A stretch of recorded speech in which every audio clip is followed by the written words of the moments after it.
இயேசு சொன்னார், நான் சாந்தமும் மனத்தாழ்மையுமாயிருக்கிறேன், என்னிடத்தில் கற்றுக்கொள்ளுங்கள். நாம் இயேசுவை போல சாந்தமாகவும் மனத்தாழ்மையாகவும் இருக்கிறோமா? இயேசு பரலோக ராஜ்யத்தின் ராஜா. வார்த்தையாக பிதாவோடு இருந்தவர். அவருடைய மடியில் செல்ல பிள்ளையாக இருந்தவர். அவரால் தான் எல்லாமே சிருஷ்டிக்கப்பட்டது. அவருக்காகவே எல்லாமே சிருஷ்டிக்கப்பட்டது. அவர் சொல்ல ஆகும். அவர் கட்டளையிட நிற்கும். இல்லாததை இருக்கிறதை போல அழைப்பவர். பிதாவோடு ஒரே தன்மையுடையவர். சகல பரலோக மகிமையை துறந்து பிதாவின் சித்தம் செய்ய பூலோகம் வந்தவர். அவருக்கு நிகர் இந்த உலகத்தில் யாருமே இல்லை. ஆனால் அவரில் எந்தவித பெருமையும் அகந்தையும் காணப்படவில்லை. பேச்சிலும் செயலிலும் அகங்காரம் காணப்படவில்லை. சாந்தமாக பேசினார். பணிவாக நடந்து கொண்டார்.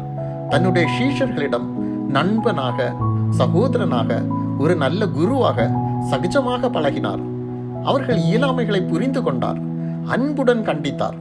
பரலோக அதிகாரமே கையில் இருந்தும் யாருக்கும் தீங்கு செய்யவில்லை.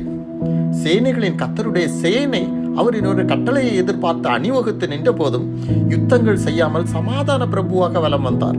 நன்மை செய்கிறவராக சுற்றித் திரிந்தார். அரண்மனையிலோ செல்வந்தர் வீட்டிலோ பிறந்திருக்கலாம். ஆனால் ஏழைகளின் வாழ்க்கையை ருசிக்க ஏழ்மையின் ரூபம் எடுத்து மாட்டுக்கொட்டிலில் பிறந்தார். ஏழை வீட்டில் வளர்ந்தார். எளிமையாக உடுத்தினார். எளிமையான வாழ்க்கை முறையை கடைபிடித்தார். பசியையும் பட்டினியையும் பொருட்படுத்தாமல் பிதாவின் சித்தம் செய்வதில் திருப்தியும் மகிழ்ச்சியும் கண்டடைந்தார்.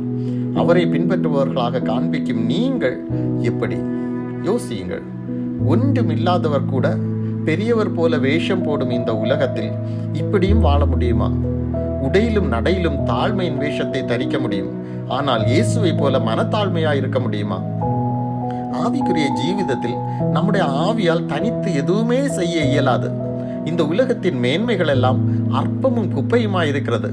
அவைகள் காலையில் பனி போல மாயமாக பறந்து போகும் என்ற உண்மையை உணர்ந்து ஆவியில் எளிமையாக இருப்பவர்களால் மட்டுமே மனத்தாழ்மையாய் மாற முடியும். எதற்குமே லாயக்கில்லாமல் ஒன்றுமே முடியாத நிலையில் தாழ்வு மனப்பான்மையோடு இருப்பவர்கள் சாந்தமாக இருப்பது போன்ற தோற்றத்தை கொடுப்பார்கள். ஆனால் எல்லா வலிமையும் இருக்கும் ஒருவரால் சாந்தமாக இருக்க முடியுமா? என் வாழ்க்கையை கட்டுப்பாட்டில் வைத்துள்ளவர் சர்வ வல்ல தேவன். அவரை மீறி, அவரை அறியாமல் என் வாழ்க்கையில் எதுவுமே நடக்காது. நடப்பதெல்லாம் என் நன்மைக்கே என்ற உண்மையை அறிந்தவர்களால் மட்டுமே எல்லா சூழ்நிலைகளிலும் பதட்டமடையாமல் சாந்தமாக இருக்க முடியும். பிரியமானவர்களே, இயேசுவிடம் கற்றுக்கொண்டு இயேசுவை போல சாந்தமும் மனத்தாழ்மையுமாய் ஜீவிப்போம். ஆமென்.